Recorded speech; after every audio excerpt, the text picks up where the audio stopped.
Screen नजर आ रही होगी, ठीक है। आज हमें 5वां पार्ट करना है। कल हमने 4 पार्ट खत्म कर दिए थे पहले चैप्टर के, and today we have to finish the next 2 parts, ताकि पहला चैप्टर आपका रिवाइज हो जाए, कंप्लीट हो जाए। ओके, तो कल 2 तारीख थी, आज 3 तारीख है, तो 3 जून है। 3 जून को हम जो है वो इस चैप्टर को कंप्लीट कर रहे हैं। Alright, revision point of view से तो शुरू करते हैं। आज का जो टॉपिक हमारा है वो हार्वेस्टिंग ऑफ क्रॉप्स के ऊपर बात करेंगे, स्टोरेज पे बात करेंगे और क्रॉप रोटेशन पे बात करेंगे। ये टॉपिक्स इस लेक्चर के अंदर हमारे रहने वाले हैं। तो सबसे पहले मैं बता रहा हूँ आपको हार्वेस्टिंग क्या होता है। आपको पता है एक ऐसी प्रोसेस जिसमें जब किसान की जो फसल है वो तैयार हो जाती है, यानी कि पककर तैयार हो जाती है और काटने के लिए जो है उसकी प्रिपरेशन करते हैं, तो उसमें कटिंग, उसके बाद उसको गैदरिंग करना और मैच्योर क्रॉप्स को उसमें से ग्रेन वगैरह अनाज के दाने अलग करके उसको स्टोर करना, ये सारी प्रोसेस को हम क्या कहते हैं, हार्वेस्टिंग कहते हैं। ठीक है, तो the process of cutting and gathering mature crops with the sickle is simply called harvesting process कहते हैं। सिकल होती है काटने वाली, पिक्चर में आप देख सकते हो ये आदमी है, इसके हाथ में एक काटने वाली छोटी सी दराती बोलते हैं इसको, जो लोहे की बनी होती है, इसको सिकल कहा जाता है। ओके, अब आगे देखिए the methods of harvesting. Harvesting के क्या क्या तरीके हैं। तो पहला तरीका जो हम बात करेंगे उसको कहते हैं थ्रेशिंग। थ्रेशिंग एक प्रोसेस होती है जिसमें हम ग्रेन्स को उसके हे होता है उसके फूस में से अलग करते हैं। ठीक है, जो प्लांट के अंदर जो ग्रेन के दाने फंसे होते हैं उनको उसमें से अलग करने के प्रोसेस को क्या कहते हैं, थ्रेशिंग कहा जाता है उसको। ठीक है, और ये थ्रेशिंग पहले इस तरीके से होती थी, जैसे देखो आप लोग जो इकट्ठा करके एक जगह इकट्ठे होते थे और वो हाथ में उठा के जोर जोर से किसी लकड़ी के उसके ऊपर उनको मारते थे ताकि दाने उसमें से सेपरेट हो सके। लेकिन आजकल जो थ्रेशिंग मशीन आ गई है जिसमें बड़े आसानी से जो है वो ग्रेन सेपरेट किए जा सकते हैं। तो ये जो है ट्रेडिशनल ओल्ड पुराने तरीकों को आपको समझाने और दिखाने की कोशिश की गई है। उसके बाद दूसरा स्टेप जो आता है उसे कहते हैं विनोइंग। विनोइंग क्या होती है, ये प्रोसेस होती है separating carb from the grain. अब मोटे मोटे ग्रेन तो उन्होंने अलग कर दिए, ठीक है, केले से। उसके बाद उसके अंदर कुछ फूस यानी कि छोटे मोटे घास के टुकड़े रह जाते हैं, उनको सेपरेट करने के लिए आप इस पिक्चर को देखिए जहाँ पे एक लेडी जो है एक हाइट से इन ग्रेन्स को नीचे गिरा रही है।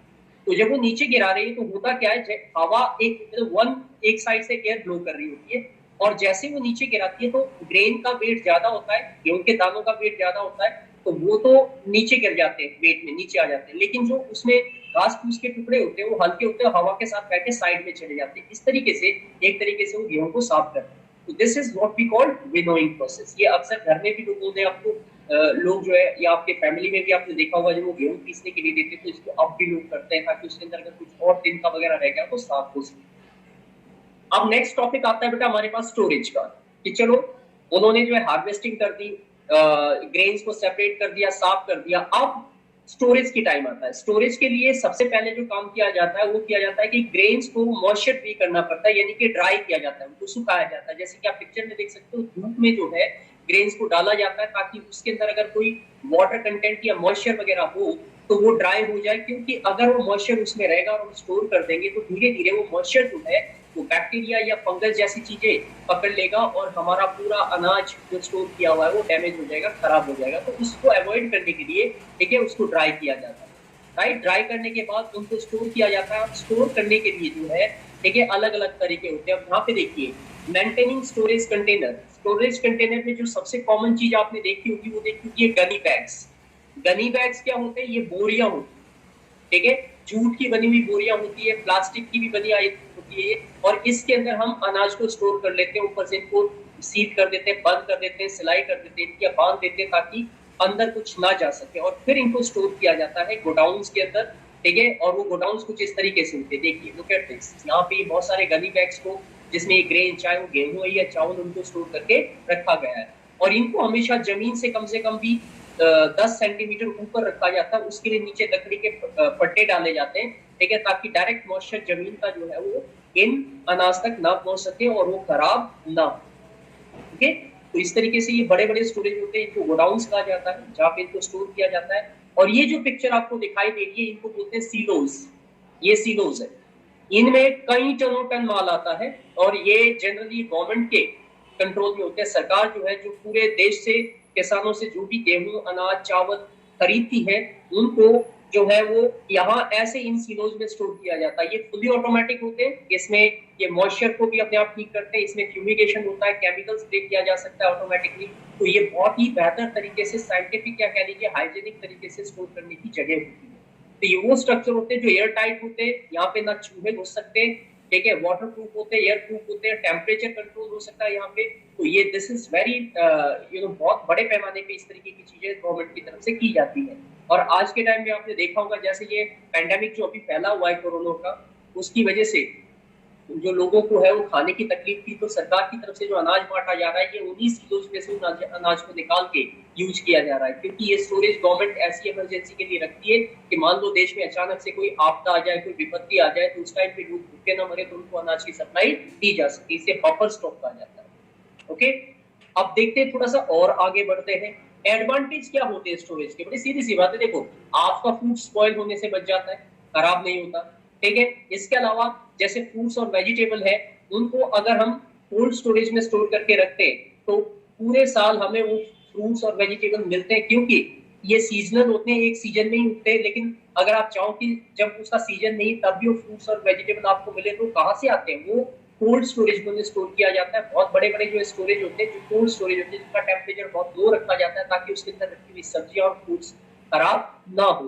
तो ये आपको इसका एडवांटेज मिल रहा है। मेंटेन इमरजेंसी स्टॉक, अगर मान लो इमरजेंसी हो जाए, तो अगर हमारे पास पहले से ही चीजें स्टोर करके रखी हुई है स्टॉक में, तो उनको हम क्या कर सकते हैं, उस इमरजेंसी में यूज कर सकते हैं। जैसा कि अभी प्रेजेंटली 2020 के अंदर आप देख सकते हो कि कितनी बड़ी इमरजेंसी देश के अंदर या दुनिया के अंदर चल रही है।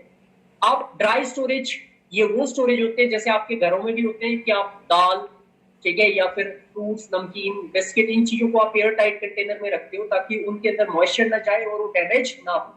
अगर आप बिस्किट वगैरह को देखोगे, ठीक है, अगर आप एक बार पैकेट को खोल लेते हो, थोड़ा सा खाते हो, बाकी छोड़ देते हो, तो शाम तक वो सॉफ्ट हो जाएगी, उसका क्रिस्पीनेस खत्म हो जाता है। और ऐसा क्यों होता है? क्योंकि मॉइस्चर जो है कैप्चर कर लेते हैं और उससे उनका टेस्ट और उनकी जो आप कह सकते हैं उनकी क्वालिटी में वो खराबी आ जाती है। तो एयर टाइट कंटेनर के अंदर जो है, इनको कहते हैं ड्राई स्टोरेज, जहाँ चीजों को हम ड्राई रख सकते हैं। देन कोल्ड स्टोरेज, फ्रूट्स और वेजिटेबल्स के लिए मैंने अभी थोड़ी देर पहले आपको बताया, ये वो स्टोरेज होते हैं जो बहुत बड़े बड़े रूम्स होते हैं, बहुत बड़े बड़े भंडारण वाली जगह होती है, जहाँ पे जो है चारों तरफ बड़े बड़े रेफ्रिजरेटर टाइप की मशीनें लगाई जाती है, जो उसके अंदर रखे हुए सामान को जो है कोल्ड टेम्परेचर पे खराब होने से रोकती है। उनको कोल्ड स्टोरेज कहते हैं, ठीक है। उसके बाद अब नेक्स्ट पे आते हैं क्वेश्चन से हमारे पास कुछ, कि how fertility of soil can be maintained by natural method. जो सॉइल की फर्टिलिटी है वो नेचुरल मेथड से हम कैसे मेंटेन करके रख सकते हैं? तो एक तरीका तो हो सकता है क्रॉप रोटेशन, कि फसलों को हम बदल बदल के बोए, ताकि हर फसल जो है वो डिफरेंट टाइप की न्यूट्रिएंट्स यूज करेगा सॉइल से, तो पहले वाले न्यूट्रिएंट्स तब तक वापस आ जाएंगे जब तक अगली फसल हम लगाएंगे।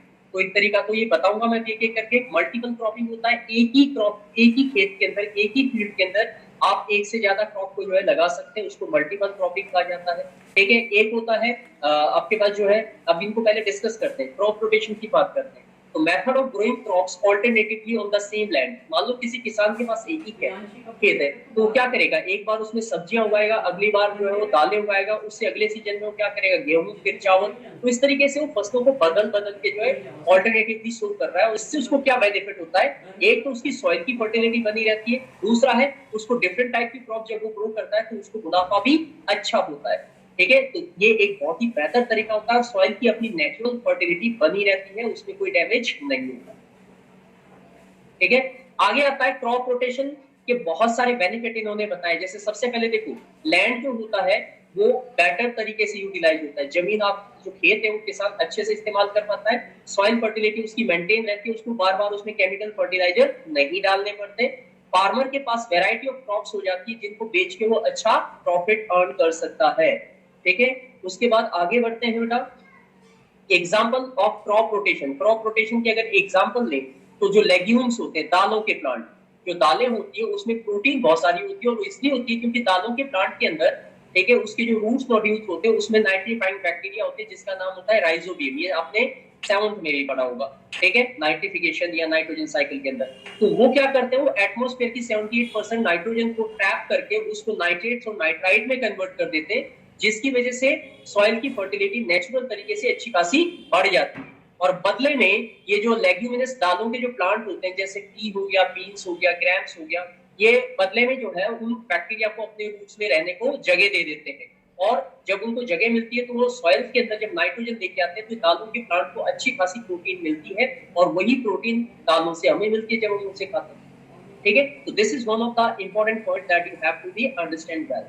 उसके बाद आते हैं बेटा आगे नेक्स्ट टॉपिक पे आते हैं लेग्यूम क्रॉप के बारे में बता रहे हैं। इसमें जो मैंने आपको ऑलरेडी बता दिया कि इसमें नाइट्रोजन फिक्सिंग बैक्टीरिया होता है जिसका नाम भी लिखा है ऊपर, राइजोबियम उसको कहते हैं, और वो अलग अलग न्यूट्रिएंट्स को सॉइल के अंदर ट्रैप करके ला सकता है और सॉइल की फर्टिलिटी को बढ़ा सकता है। This is one of the best method जिससे किसान अपने सॉइल की, अपने खेतों की जो मिट्टी है उसकी उर्वरा शक्ति फर्टिलिटी को कहते हैं, वो बना के रख सकते हैं। तो that's why this is a preferred technique कि लोग जो है या किसान जो है उनको कहा जाता है